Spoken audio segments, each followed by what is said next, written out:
घर में तो पहले मामले सुलझा नहीं पा रहे हैं दीपक वोरा जी, यही सवाल सबके जहन में आता है। वो सर ने वही कहा कि अपनी औकात से ज्यादा, अगर बिल्कुल एक सिंपल शब्दों में कह दूं कि पॉलिटिकल इकोनॉमिक वेट से ज्यादा ऊंचा, इसे कहते हैं ना, अपनी औकात से ज्यादा फड़फड़ा रहा है पाकिस्तान। वो तो शुरू से ही उनकी औकात रही। अभी एयर कॉमोडोर साहब कह रहे थे कि वो राक्षस मंत्री नहीं, रक्षा मंत्री, सॉरी, वो रक्षा मंत्री ने कहा था कि अमेरिका हमें टॉयलेट पेपर की तरह हमारा प्रयोग करता है। टॉयलेट पेपर जो चीन में बना हो, तभी तो उसका इस्तेमाल करते हैं वो लोग।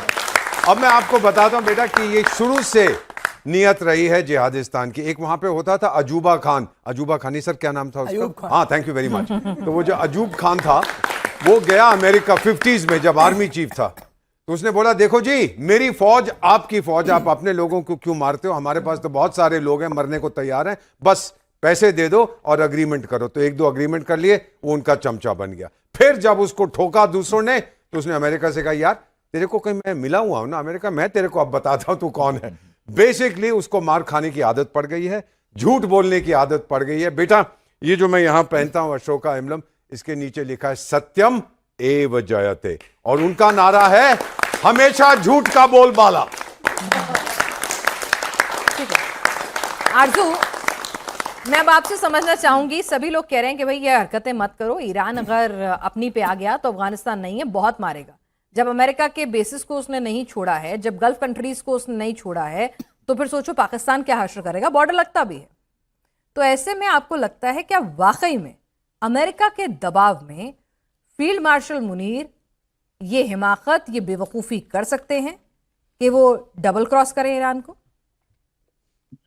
देखिए, इनको इस बात से वैसे बचना चाहिए। मुझे नहीं लगता कि डबल क्रॉस करने की ईरान को किसी में हिम्मत होगी, क्योंकि जिस तरह का रिस्पांस ईरान ने दिया है इस पूरी जंग में, जो लड़ाई चल रही थी, वो देखकर लोगों को अंदाजा तो हो गया है कि ईरान कहाँ स्टैंड करता है और ईरान के लोग जो हैं वो किस तरह से रिस्पॉन्ड कर सकते हैं। तो पाकिस्तान इस वक्त कोशिश में तो यही है कि ईरान के साथ भी हमारे टर्म्स बने रहें और अमेरिका भी नाराज ना हो। उसके लिए बेहतरीन तरीका तो यही है कि ये इनकी डायरेक्ट, जैसे मैं कह रही हूँ, बातचीत करवाएं, जो डायलॉग है वो डायरेक्ट आपस में करें, बजाय इसके कि यहाँ से मैसेज लें अमेरिका से और ईरान जाएं, उसके बाद ईरान से उठें और कहा जाए। डोनाल्ड ट्रंप ने 2 दिन पहले कहा भी था जी कोई बड़ी इंपॉर्टेंट शख्सियत जो है वो पाकिस्तान से आने वाली है। तो अगर ये इस तरह से इतना कह लीजिए इधर से उधर, उधर से इधर जाके मैसेज देते रहेंगे, तो कहीं ना कहीं गड़बड़ होगी, कहीं ना कहीं मैसेज गलत जाएगा। और डोनाल्ड ट्रंप का, मुझे ईरान के ऊपर पूरा ट्रस्ट है, लेकिन डोनाल्ड ट्रंप का नहीं है।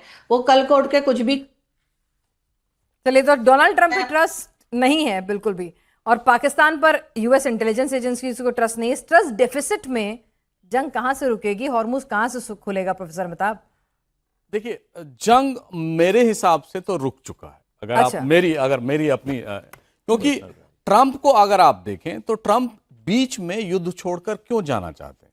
क्योंकि उनके इकोनॉमिक कॉस्ट वो बेयर नहीं करना चाह रहे, और उनको एक प्यादा मिल गया है पाकिस्तान में, जो वो काम करवा रहा है उनसे, ईरान से मीडिएशन करा के।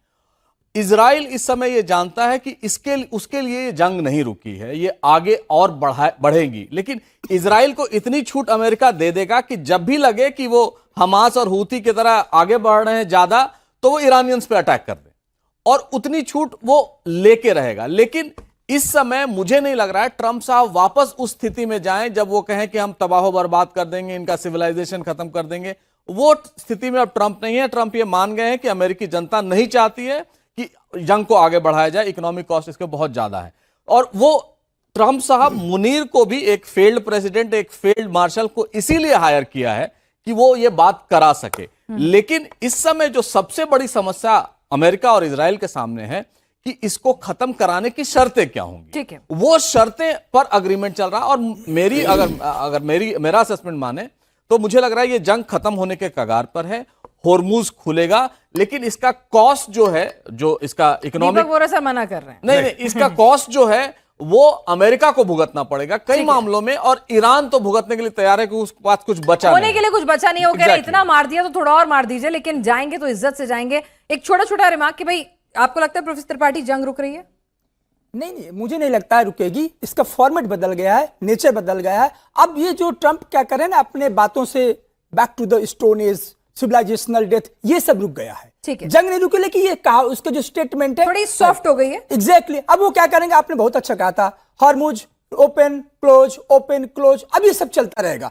और बड़ी जंग मुझे नहीं लगता, वो चाह रहे थे शिफ्ट होना, एग्जिट होना, वो हो चुके हैं। ठीक है। और मुनीर ने इसके लिए अच्छा काम किया। छोटा सा क्लोजिंग रिमार्क। हाँ, मुझे ये लगता है कि स्ट्रेटेजिक कोर्शन का तरीका इस्तेमाल किया जाएगा स्ट्रेट्स ऑफ हॉर्मुज का दोनों की तरफ से, जब तक ऑयल की कीमतें इतनी नहीं बढ़ जाती कि दोनों किसी ना किसी इंटरिम सॉल्यूशन के लिए बढ़ जाएं आगे। तो मुझे नहीं लगता कि युद्ध इससे आगे हायर इंटेंसिटी पे जाएगा।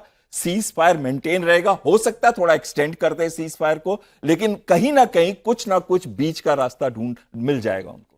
सर आप मना कर रहे थे, तो मतलब जंग बढ़ेगी? इतने सारे उसके युद्धपोत और सोल्जर्स वहां क्या करने आए हैं? चाय पीने के लिए? उसका भी बहुत खर्चा है। एक चीज मैं आपको बता देता हूं, माने ना माने, मैं Donald Trump totally different from Bharat के प्रधानमंत्री। भारत के प्रधानमंत्री बहुत ऊंचे हैं उनसे इंटेलेक्ट में, लेकिन दोनों में एक चीज है, जो कहते हैं वो करते हैं और जो करते हैं वो कहते हैं। आप देखते जाइए डोनाल्ड ट्रंप को, वो ठोकेगा 48 घंटे के अंदर, फिर ठोकेगा। फिर ठोकेगा तो फिर पाकिस्तान का क्या होगा? क्योंकि ईरान को शक होगा। पाकिस्तान फिर जाके और पैसे मांगेगा सबसे, मेरा ख्याल है वो भूटान से भी पैसे मांगेगा। नहीं, दिक्कत तो ये है ना, ईरान शक करेगा फिर पाकिस्तान पे कि भाई तुम तो शांति की बात कराने आ रहे थे, अमेरिका को टाइम मिल गया तो हथियार जुटाने का, जहाज मंगाने का, फौज मंगाने का, तुमने धोखा किया मेरे साथ। 2 साल पहले तो एक दूसरे पे मिसाइलें फेंक रहे थे, फिर ईरान के राष्ट्रपति और डार्लिंग ब्रदर जिहादिस्तान के प्राइम मिनिस्टर गए, डार्लिंग ब्रदर, आधे घंटे में फिर मिसाइलें फेंकनी शुरू कर दी। भरोसा कहां है बेटा? चाणक्य, भरोसे के बिना कुछ संभव नहीं है। ठीक है, और भरोसा है ही नहीं, और Thank किसी you. के बीच में भी नहीं है। जन्मदिन मुबारक हो। आरजू, आपका अनुभव क्या कुछ कह रहा है, क्या कुछ आप समझ पा रही हैं? पहले तो ये बता दीजिए, हताशा कितनी है वहां पे? मौका मिल रहा था सूट वूट पहन के, नए ड्रेसेस पहन के आने का, फोटो अप करने का, सोशल मीडिया पर रिलीज करने का। पहली बार था कि पूरा इंटरनेशनल मीडिया पाकिस्तान में आके बैठा हुआ था, सबकी निगाहें थी, फ्रंट पेज के पन्नों में तस्वीरें थी मुनीर साहब की, शरीफ साहब की। दिल तो टूटा होगा।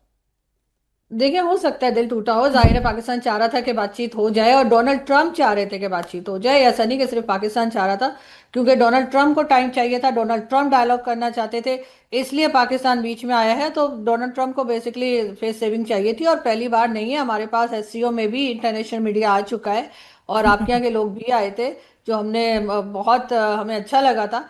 तो यकीनन पाकिस्तान को अपना रोल सिर्फ इतना ही रखना चाहिए कि दोनों की बातचीत कराए, बीच में बिल्कुल क्रेडिट लेने की कोशिश ना करें कि जंग हमने रुकवा दी है, क्योंकि हमारे कहने से कोई जंग बिल्कुल रुकने वाली नहीं है। ठीक है, और आपको क्या लगता है जंग कहाँ जा रही है? मतलब हमारे पैनल में अभी 3:1 चल रहा है, हमारे 3 पैनलिस्ट कह रहे हैं कि भाई रुक रही है, सिर्फ दीपक बोरा सर कह रहे हैं कि नहीं कोई रुक नहीं रही है, बातचीत की आड़ में युद्धपोत आ रहे हैं, सेना आ रही है, और ट्रंप ने कह दिया है तो ईगोइस्टिक आदमी है, करके ही दम लेगा। देखिए, शायद बीच बीच में रोक देंगे, उसके बाद फिर चलता रहेगा सिलसिला, क्योंकि ईरान बहरहाल उनकी कोई कंडीशन नहीं मान रहा। तो डोनाल्ड ट्रंप जो है वो कुछ टाइम के बाद, जाहिर उन्हें भी अपनी इज्जत बचानी है, तो वो कहते रहेंगे कि जी अब मैं ये कर दूंगा, वो कर दूंगा, लेकिन जो पहले जिस तरह से अटैक्स थे वो बहरहाल नहीं होंगे। चलिए, तो उतनी एग्रेसिव नहीं होगी। और पाकिस्तान का क्या होगा भाई? मुनीर साहब का क्या होगा? शरीफ साहब का क्या होगा? आपका असेसमेंट क्या कह रहा है? पीस टॉक तो हो नहीं रहे हैं, सऊदी कहेगा आ जाओ, अब जंग हो रही है, मेरे साथ लड़ लो। नहीं, सऊदीया के ऊपर भी मुझे नहीं लगता कि ईरान उस तरह से अटैक करेगा, और बाकी पाकिस्तान ने तो यहाँ से जो कुछ जिन लोगों को भेजना था या जो करना था वो कर दिया है, पीस वो जो डिफेंस पैक्ट की वजह से। बाकी जैसे मैं हमेशा कहती हूँ आपके शो में, एक बार फिर कहूंगी कि हम कोई ना कोई जुगाड़ लगा लेंगे, आप बस देखती रहिए।